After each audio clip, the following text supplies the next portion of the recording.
Good morning, or afternoon, or evening, or day, or midday, dinner time. Might be dinner time where you're at. I think it's dinner time over in England, I'm pretty sure. Unless I have it backwards, which I might. But whatever time it is where you're at, it's time for me to drink water from a mason jar. That's where I'm at. That's how I roll. Drink water from mason jars. Reuse. Recycle. Right? Sure. Why not? Good morning. Good morning. Good morning. It's Thursday. Happy Thursday. And this is going to be the last stream. What's up, Chromatic Tree? Good to see you. I hope you're doing well. I hope you're having a lovely Thursday. I am. I'm having a rockin' Thursday. Just one of those block rockin' Thursdays. You know, we got a lot to talk about today. And only so much time, because I'm going to have to sign off a little earlier than usual today. And then I'm going on the road next week, everybody. What's up, Karen? You're second, Karen. Almost first.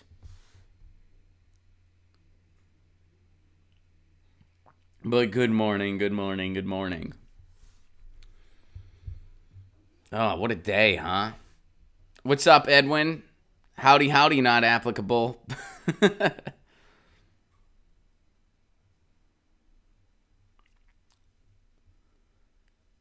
All right. Crappy internet, eh?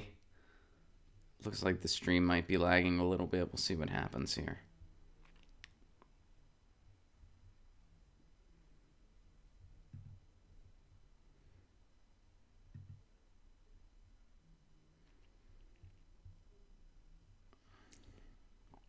We got a lot to talk about today.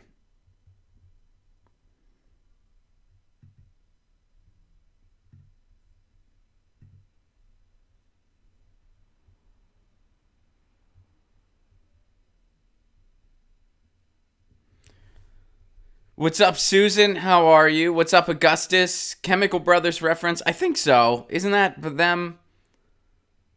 I think that was. I don't remember, to tell you the truth. But, yeah. What's up, Frederick? Good to see you. What's up, Powder Blue? Hi, Ron. It's my first time watching you live. Well, welcome. We start whenever there are 30 people on the stream. That's when we officially begin. Before that, we're just welcoming everybody. Sometimes I strum a guitar. Sometimes I just chill out with my cat. But we all say, hey.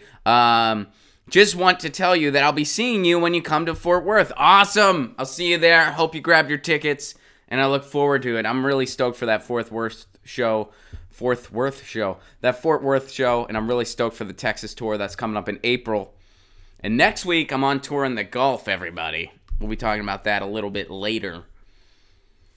Because next week, that's a happening. Oh. I discovered a really cool band. Culture Abuse. Check out Culture Abuse. We'll be talking. We're not gonna have a Music Monday for a hot minute. So yeah. But that's someone I checked out recently. So it's saying we're only at 16, which is weird. We're usually at 30 by now. But any dates for Kansas City? Your friendly reminder. Great White Shark. Unfortunately, I do not have any Kansas City plans at this time. But you know, the whole country is on the list, so we'll do the best we can. We don't get into the heartland quite as much, but we definitely get there. I'll be in Indianapolis May 1st. I know that's not really close to Kansas City, but yeah, there are some dates coming up. Hello, B-Dub. Good to see ya. Thanks for being here. You have a great airport. I've actually never been to Kansas City. I've heard that everything is up to date there, but I have never been. I was supposed to go. This was back in my road comic days. I was supposed to be at Kyle. You're here. What's up, Kyle? Good to see you. What's up, Dana? I was supposed to go to Kansas City once, and I ended up getting a college gig elsewhere. And it paid a lot more than what I was going to do in Kansas City, so I had to cancel. So I've never been to Kansas City. We are at just about 30. which is cool. Howdy, howdy, Alex. What's up, Daniel? Good to see ya. What's up, Urban? Why aren't you able to get Fort Worth tickets? It should be, the link should be up, but if it's not, let me know. What's up, everybody? We are over 30. Welcome to Get Your News On with Ron, the world's first viewer-curated streaming news show. That means you guys send me ideas, and that's how we build the show. It is exactly 10 a.m. Boom. How perfect. Love it. All right. Let's do this. We have a lot to talk about. So first of all, this is going on. And we're going to start over in Kentucky. Kentucky is a proud commonwealth. We are fiercely independent, but are always ready to defend our brothers and sisters from oppression. This is most evident in our official state motto, United we stand, divided we fall. So this is about Kentucky and what the teachers are going through. Kentucky teachers and other school employees have experienced and endured the following. Reduced funding for early childhood education by 6.25%. $0 provided for required professional development. $0 provided for textbooks for students.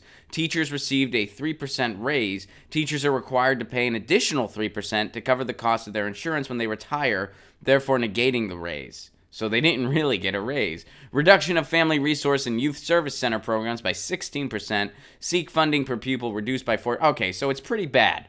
Non-teacher public employees have experienced and endured the following. Employee health insurance was removed from the inviolable contract, resulting in the possibility of insurance not available upon retirement. Increased age of retirement. Required to contribute an additional 1% of salary to health insurance contribution, but it is not credited to employee's account. New members moved to a hybrid cash balance plan. Removed use of sick time for retirement benefits. Holy shit. Wow. These are our lines in the sand. Enough is enough. So I bring this up because it looks like the Kentucky teachers are getting ready to strike. And looking at this list of things they've had to endure, long overdue. Good for them. And holy shit, somebody wanted me to talk about this. Teachers all over the country are striking. There have been a lot of teacher strikes. And it's continuing to grow. Why? Because strikes are contagious. Not only are they contagious, they've been successful. That's why the media hasn't been reporting on it much, because they don't want to upset the apple cart. They don't want to upset the status quo. So if you report on these teacher strikes and people think, hey, how did this end? Oh, it worked. The people won. The teachers won. The educators won. The employees won. Ooh, that might mean there's going to be more of it. So I hope Kentucky, I wish Kentucky all the luck in the world. I hope that they do strike. And I hope that they look to what happened in Oklahoma and West Virginia and California and Denver. And they realize, and Chicago, a lot of different strikes in Chicago. And they realize the time is now. And in Sacramento. So that's what Kentucky teachers are going through. I mean, it's so remarkable what they will take from employees. And it's just such an obvious, fuck you, I don't value you.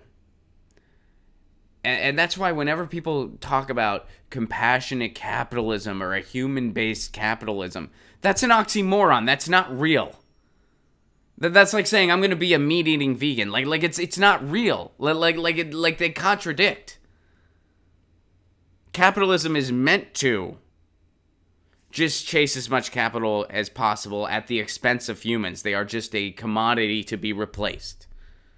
And a commodity to be used. That's what capitalism is based off of. That's what it is. This idea of a human-centric capitalism, when a lot of people say that idea, it's bullshit and it means nothing. And basically what they're describing is market-oriented socialism. That's what they're describing. Which is not a new idea. That's an idea that's existed for a long time. And I actually like the idea of market-based socialism. I actually think that's a good way to go about things, but call it what it is. It's not human capitalism. So this is what you see, and this is why people are striking. And I wish I think it looks like Kentucky's going to be next. And that's a good thing. Based on all these things that this article references, wow, long overdue. All right, let's go to a little bit of election news here. Looks like Donald Trump may have found out about the Pied Piper strategy. So I've seen this headline in the news, but I haven't really read into it. So let's see what's going on. Big dollar donors, including Donald Trump, fueled Kamala Harris's political rise in California. All right, let's see what this is all about. Asked last week if she believes President Donald Trump is a racist, California Senator Kamala Harris told The Root, "I don't think you can reach any other conclusion." Oh, cool. I mean, at least, hey, that's a better answer than Cory Booker gave. That's a better answer than Joe Biden gave. You know, an easier answer she could have given? Yes. She could have just said yes. That's what Bernie Sanders does. He just says, yeah, he is. But, you know, at least she gave a better answer than Cory Booker. Cory Booker said something like, oh, I don't think we know somebody's character. 30 years of behavior, that's not... look at discriminatory housing practices in the 70s, the way he called for the heads of 5 black people who were innocent of the murder in the newspaper in Central Park, and then never retracted that or apologized for it. Anyway. In 2018, the Trump White House accused Harris of supporting the animals of MS-13, a gang formed by Central American immigrants in Los Angeles. Earlier this decade, however, two weren't on such combative terms. In 2011 and again in 2013, Trump donated a total of $6,000 to Harris's campaign for California Attorney General. His daughter, Ivanka, also gave Harris $2,000 in 2014. The first donation from Trump for $5,000 in September 2011 came months after he had begun popping up on cable news, promoting a conspiracy theory that President Barack Obama was born in Kenya, not the United States. Something that's been widely condemned as racist. Once again, this should just say something that is racist. Like, this part of the sentence is not necessary. It should just say something that's racist. Like, what the hell? I remember I did this guy's podcast before. This guy, and man, was he ridiculous. He was so fucking ridiculous. And of course he edited all of this out because I think he realized how dumb he sounded and how ridiculous he sounded. But we were having this kind of conversation, and it was about, sort of issues of race, and I was like, yeah, well, and I forget how it started, but he brought up something that was just clearly racist, and I was like, well, yeah, that's called racism. Like, that's racist. That's what that is. And he's like, well, I don't know if you can call things racist. And I was like, what do you mean? And he was like, well, I mean, there's some people that they just think white people are better than everybody else. And I was like, you mean white supremacists? And he's like, well, I mean, they just think white people are better. And I was like, yeah, that's called white supremacy. Those are white supremacists. And he's like, well, I don't like to use those kind of terms. And I'm like, what the fuck, dude? This guy was like the biggest apologist for racism. Older white guy. I'm sure I didn't even need to point that out. But, of course, he was an older white guy. It was just the most... He edited all that out. And I was just like, wow, you are such an apologist. You are such an apologist. It's unbelievable. He edited all that out. Anyway. This article reminds me of that dude. And I can see why people think like that guy. Because you have this bullshit apologist media for everything. You know, in other countries, they call something racist when it's racist. That's what they do in other countries. Not here. We call stuff that's racist. Some would say it's racist. Oh, and stuff that isn't, that's what we call racist. If you criticize a right-wing government in Israel, that's apparently anti-Semitic and racist. But you can be Donald Trump. That's not racist. Anyway. All right, so Harris campaign spokesman Ian Sams told McClatchy that Harris donated the $6,000 Trump had contributed to a nonprofit. That's nice, I guess. Since entering the Senate in 2017, Harris has parlayed a rising national profile into a potent grassroots donor base, according to this article. Over the past 2 years, the Oakland native has raised 3/4 of her Senate money from small donors given less than $200. And her 2020 presidential campaign has... all right, so apparently it's been a wave of small dollar donations. What this article doesn't point out is that it's a drop in the bucket compared to what Bernie has.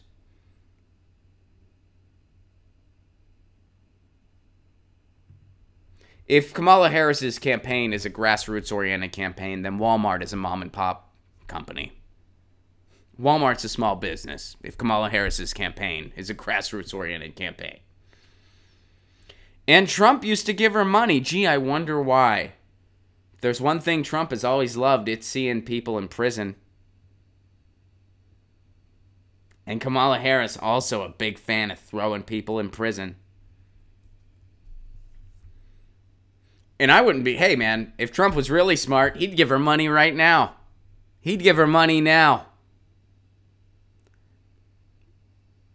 I mean, although the Pied Piper strategy didn't work for his opponent, but it might work for him. It could work. He should give her money now. Try to make sure she's his opponent. Because then he's guaranteed another 4 years. Although I don't know if he wants the job. I don't think he ever really wanted to be president. So maybe he shouldn't do that. But there you go. Kamala Harris gets sketty over the idea of throwing people in prison. And then gets squeamish about the idea of giving people health care. By the way, she's not for Medicare for all. She's already backpedaled on it. And it was never believable in the first place because she said it when it was politically convenient for her to say it. Meanwhile, she did nothing to help the single-payer bill in her state of California. One of the many reasons California doesn't like her. They see through her. They know what she's about.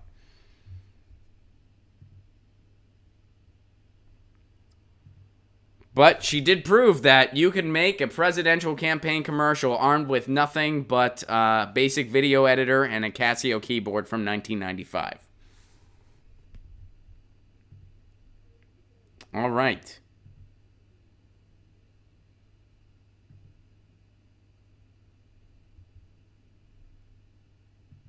We'll stay with 2020 for a little bit here.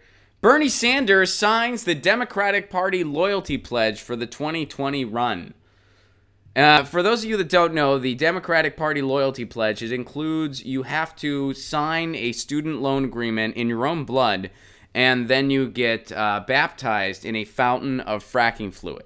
Then you have to say Wall Street, Wall Street, Wall Street into a mirror 3 times, at which point a donor appears and hands you money and then goes shh, and then disappears into a cloud of bats. And then you go into the chanting hall where you and your fellow Democratic Party loyalists do the chant of incrementalism, incrementalism, incrementalism, incrementalism, bipartisan marketplace of ideas, bipartisan marketplace of ideas, business friendly, all of the above on energy, all of the above on energy, all of the above on energy, and then instead of burning an effigy of a saint, they burn an effigy of a universal health care plan. And I'm pretty sure that's the party loyalty pledge. Can I prove that 100%? No, but that's my speculation on what the party loyalty pledge is. By the way, Mark Twain got it right years and years ago. You know what Mark Twain said? If loyalty to a party makes a patriot, then I'm no patriot. He said that back in the day, and it's still just as valid today as it was then. Because we got 2 right-wing parties. You know, I've always felt like I wasn't really represented on the ballot, but today, now more than ever. And if you are a progressive person, your views are not on the ballot. They just aren't. Overall, they just aren't. All right, so here's this stupid loyalty pledge that Bernie Sanders had to sign. Vermont Independent Senator Bernie Sanders has signed a loyalty pledge promising to run and govern as a Democrat. What the fuck does that mean? if he wins the presidency in 2020, and new requirements for candidates that largely grew out of his own 2016 campaign. The pledge Sanders signed was given to all active Democratic presidential campaigns last week. It affirms to the DNC chairman that they are a Democrat, are a member of the Democratic Party, will accept the Democratic nomination, and will run and serve as a member of the Democratic Party. And it was delivered to all of them by a raven. By a raven that was sponsored by Payday Lending. Had an ad for Payday as it flew in. It was like, bah, bah, bah, just dropped it. Here's your loyalty party pledge.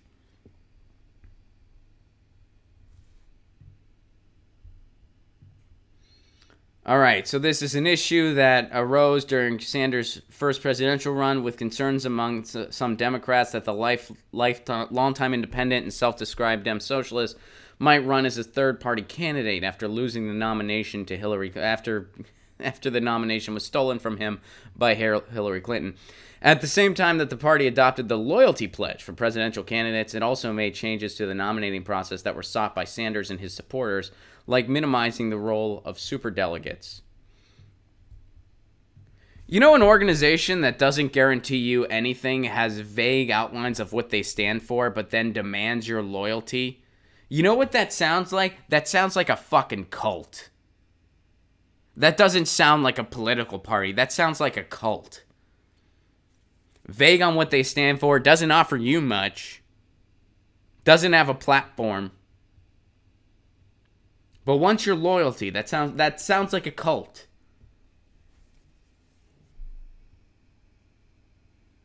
This is so stupid. But it's like, if you want to run for president, you have to sign this. You have to sign this stupid thing. Because the Democrats, their biggest concern right now is saving their sinking Titanic. Because they know they're sinking. And you know, these people that make it out like, oh, now's not the time to criticize the Democrats because the Republicans are so horrible. The Republicans wouldn't be able to be so horrible if they had an actual opposition. They don't. That's why they're able to be what they are.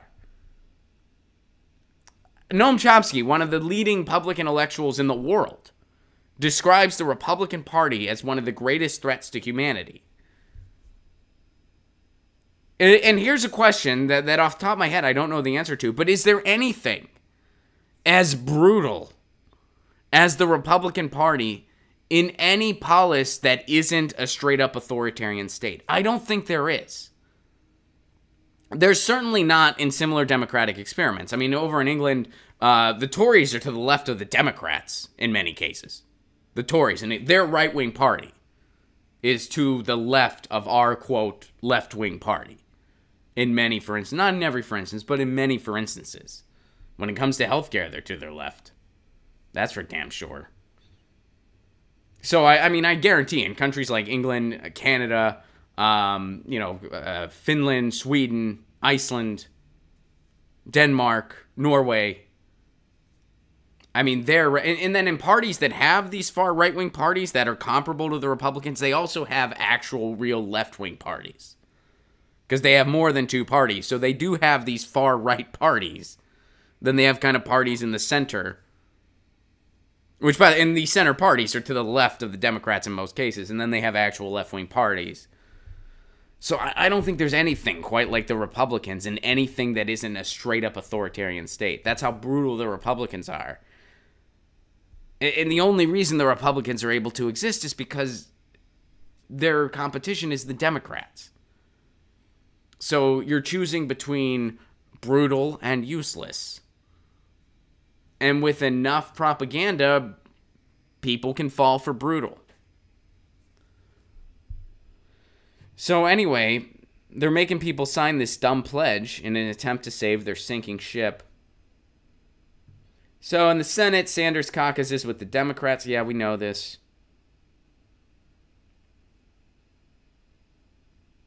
The ambiguity in Sanders' party ID highlights the lingering tensions between Sanders and the DNC after his bruising primary fight with Hillary Clinton almost 4 years ago. Clinton alleged in her book, What Happened, that Sanders only ran to disrupt the Democratic Party, not to make sure a Democrat won the White House, and that his bid did lasting damage to her campaign. You know what? The fact that this is even in the article Good job, nice, polite Republicans. Good job, nice, polite Republicans, a.k.a. NPR. You know what? Bernie Sanders, and it's so stupid that we even need to rehash this, but Bernie Sanders refused to make the personal attacks on Hillary, even when he could have. He could have talked about her emails. He said, I'm tired of hearing about your damn emails.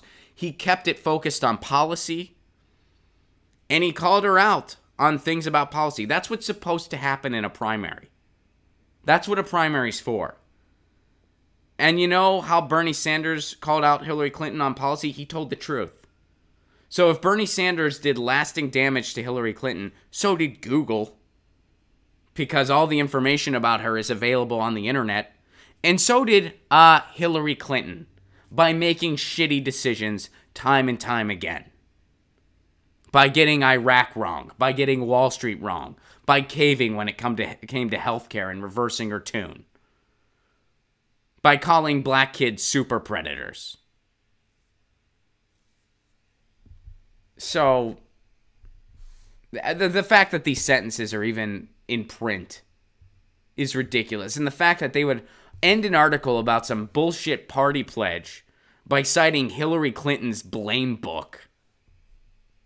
Wow. What a fall from grace NPR had. Holy shit. I mean, they didn't used to be this terrible. They did not used to be this terrible. So, you know, I mentioned Italy, so we'll go there next. Guys, climate change is a real threat. That is very true. We've been talking about it a lot on this show. But this just goes way too far.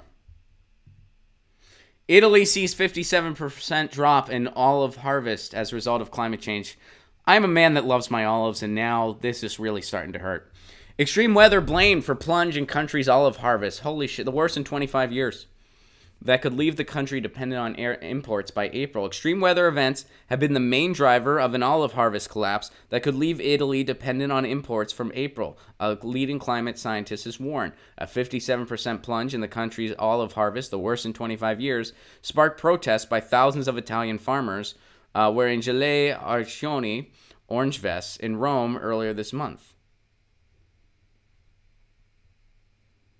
Olive trees across the Mediterranean have been hit by freak events that mirror climate change predictions: erratic rainfalls, early spring frosts, strong winds, and summer droughts. Professor Riccardo Valentini, a director of the Euro-Mediterranean Center for Climate Change, said there are clear observational patterns that point to these types of weather extremes as the main drives of lower food productivity. He added that freezing temperatures in the Mediterranean are anomalous for us. In any direction, the extremes are important, and indeed they are predicted by climate change scenarios.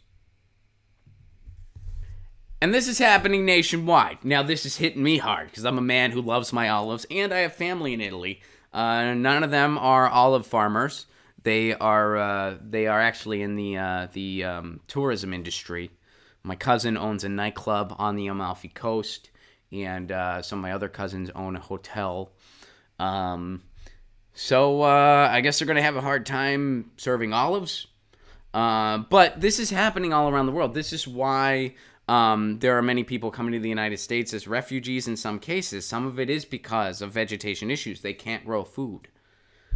So this is a real effect of climate change.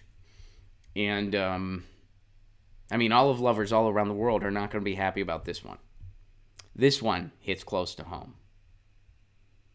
Viva Italia. All right. I know I'm going kind of quick today, but that's because we have to have a shorter show.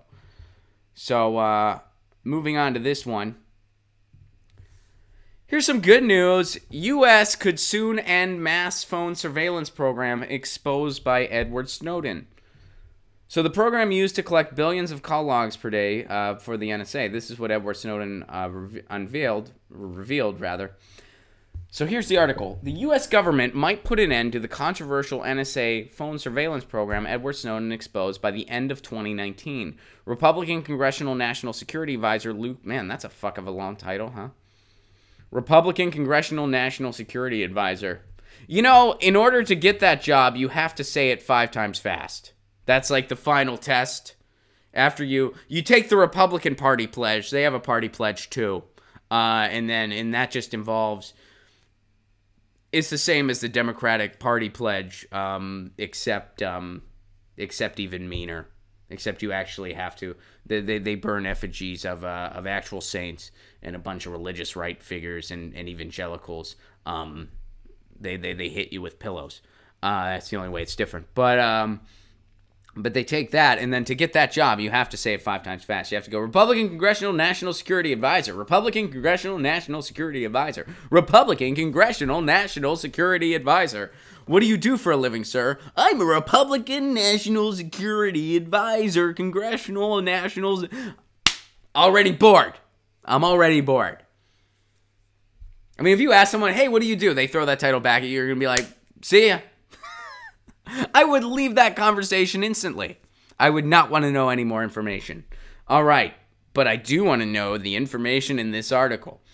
All right, so Luke Murray, the dude with the long-ass fucking job title, revealed during a Lawfare podcast that Congress might not renew the USA Freedom Act, which authorizes the agency's call data bulk collection when it expires later this year. He also said that the NSA hasn't even been using the system for the past 6 months, putting into question the agency's previous claim that data collection is vital to national security. Oh, you think? You think? Oh, it turns out they just wanted an overreach. They just wanted to look at whatever they wanted when they wanted to. They don't actually need this for your security. You just got suckered into giving up your privacy in the name of security. Again. Have fun. Freedom Act, Patriot Act. We're going to call them these nice things. You can't be against that, can you? You can if you fucking read it. Oh, and why did the Patriot Act go through? With very little protest at all. Because no one fucking read it. No one read it. In 2008, on the debate stage, there was one nominee for president who read the fucking thing. A guy named Dennis Kucinich. And they got Dennis off that debate stage as soon as they could.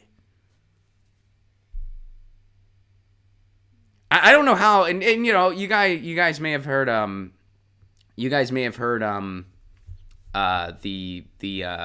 interview I have with Dennis Kucinich. I don't know how that guy maintains his optimism. I really don't. I really don't.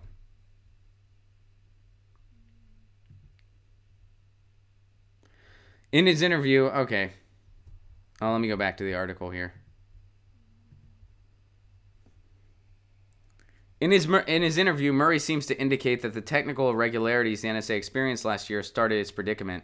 According to the New York Times, those technical problems contaminated the agency's database with information it had no authority to collect.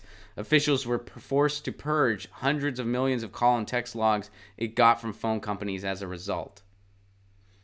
If you'll recall, Snowden leaked the NSA's surveillance activities to the media back in 2013. This particular program gathered domestic calls metadata that shows callers, recipients and the time of contact. It allowed the agency to find associates linked to terrorism suspects. Under the program's original form, phone companies had to hand over all the logs they collect to the government. The USA Freedom Act, approved in 2015 due to intense backlash from Snowden's revelations, softens its power to an extent. Now, instead of automatically handing over data to the agency, phone companies keep what they collect and only give investigators access to records relevant to a terrorism investigation. So we're told.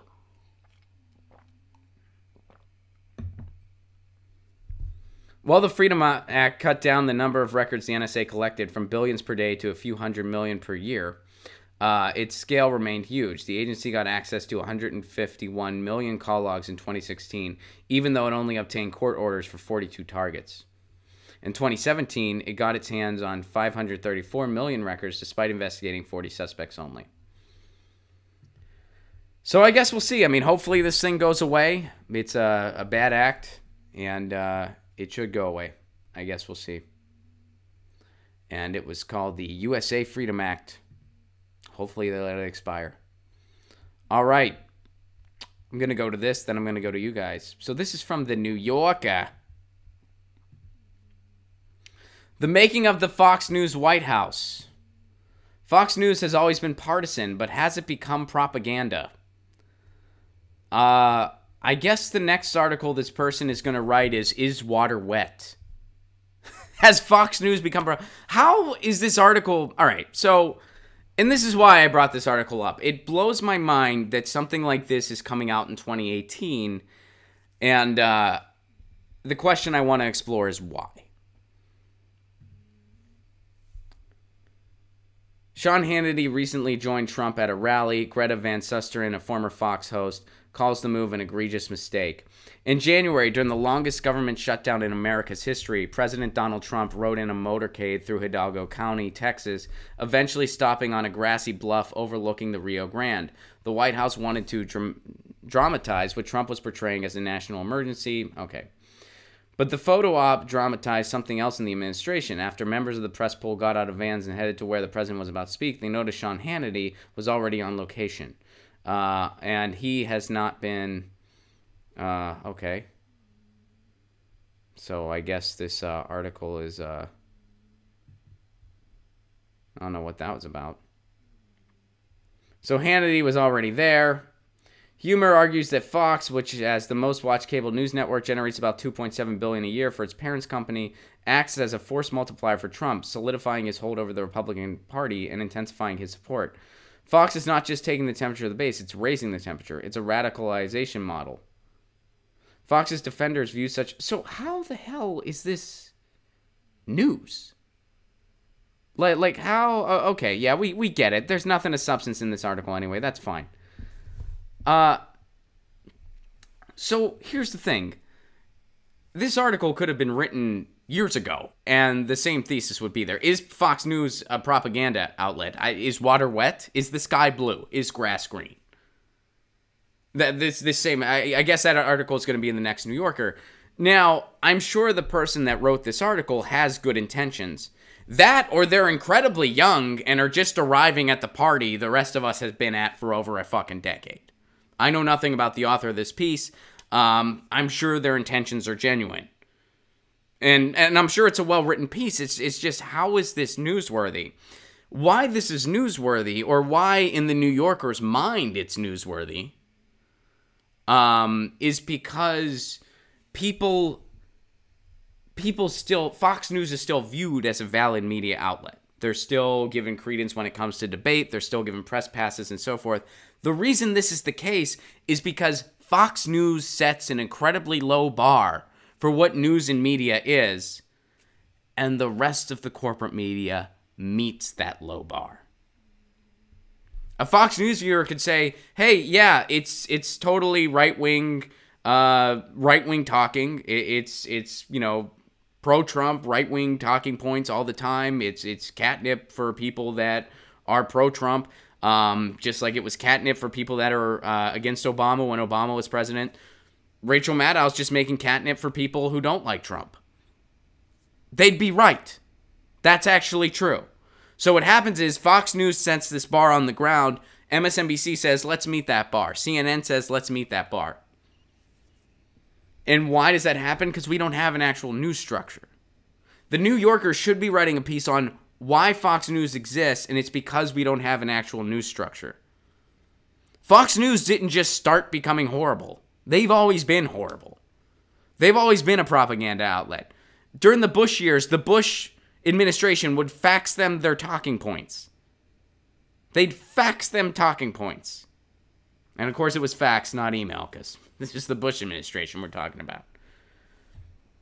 So what's newsworthy isn't, oh, is Fox News becoming... No, Fox News has been propaganda. What's newsworthy is Fox News can exist and be taken seriously in a country that has no media structure, which is the United States. So, I'm sure this piece was written with well intentions. And they're right. Fox News is... Of course Fox News is a propaganda outlet. But how are you talking... I mean... I'd imagine most of the New Yorker audience would look at this and go, no shit, Sherlock. Where have you been for the past... Outfox came out, I think, in 2004. So that was, what? 14 years ago. Almost 15 years ago.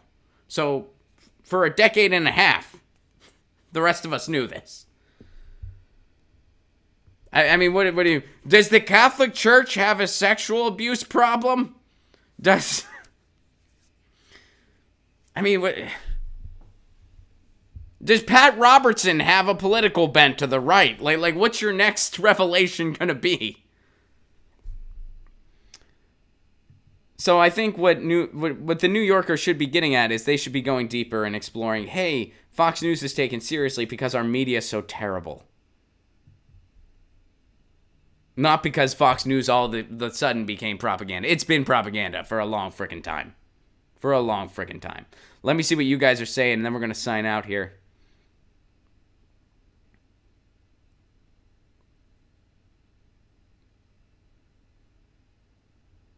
Slow news days. Do sports fans buy sports-related merch?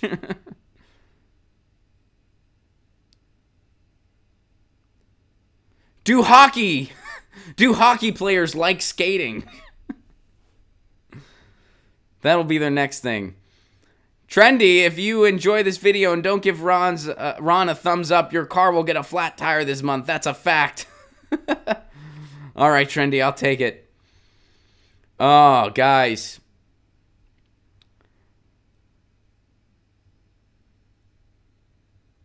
NSA, we're not listening to you. Snowden, yes, you are NSA. Okay, yes, but screw you for telling people, Snowden. Silence. Thank you, Daniel. So anyway, I hope you guys don't think, like, I'm sure that article was written with good intentions, but they're kind of just pointing out the obvious. And Fox News being propaganda is nothing new. What's interesting is how Fox News is able to exist the way they will. Guys, we are totally out of time. We got to end early today. And next week, friendly reminder, next week I am going on tour. Ron, I would like to use your comedy clips in a business. Can I email you? Yes, please do. ronplagone.com. Email me. Give me the skinny. I'm going to be on tour next week, guys. So our next live stream isn't going to be until a week from now. It'll be, I believe, March 18th is the next Monday. So we're going to have a little bit of a break. Clips are still going to be coming out, so please keep your eye on the channel because clips are going to be coming out every day. There's going to be clips. I'm going to have clips from the road. Graham Elwood and I are going to be on tour next week, so please be on the lookout for that. I will be having content, but I won't be having Get Your News On with Ron live streams, but there will be content coming out on this channel, so keep an eye out. And I'll be back soon. It'll go fast. And by the way, hey, next week, where are we going to be? We're going to be in Lafayette, Louisiana, Oxford, Mississippi, Pensacola, Florida, and New Orleans, Louisiana. Get tickets now, ronplagone.com. All those tickets are available. And I'll look for the Fort Worth thing. Some of you said that the Fort Worth tickets weren't you weren't able to buy them. I will look into that immediately, and I'll email them and see what's up there. Guys, thank you so much. ronplagone.com for all those tickets. Coming to Texas in April. Coming to Salt Lake City and Boise in May. Coming to the East Coast in June. And Vegas, July 27th. Vegas just got confirmed. If you can support this show on the sustainability end, please do consider becoming a patron for a give what you can level. You get all kinds of exclusive content, including my album, full stand-up clips, and you help keep this show on the air. And you help me do more bonus streams. I can do more bonus streams. So if you got an extra $1 a month, please do consider it.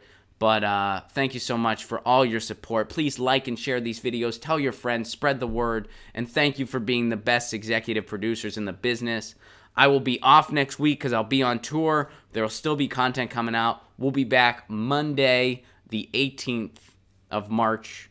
I believe it's the 18th. If it's not the 18th, it's whatever that next Monday after the last one is. All right. A1 and A2, email me if you want to attend the Santa Cruz show. That's a house show. But drop me a line about that. You guys are awesome. I will see you soon. Stay safe. Have a nice weekend in the meantime. The podcast drops tomorrow. Pick up the Get Your News On with Ron podcast if you missed anything from this week. And I'll see you guys soon. I'll see you on the road.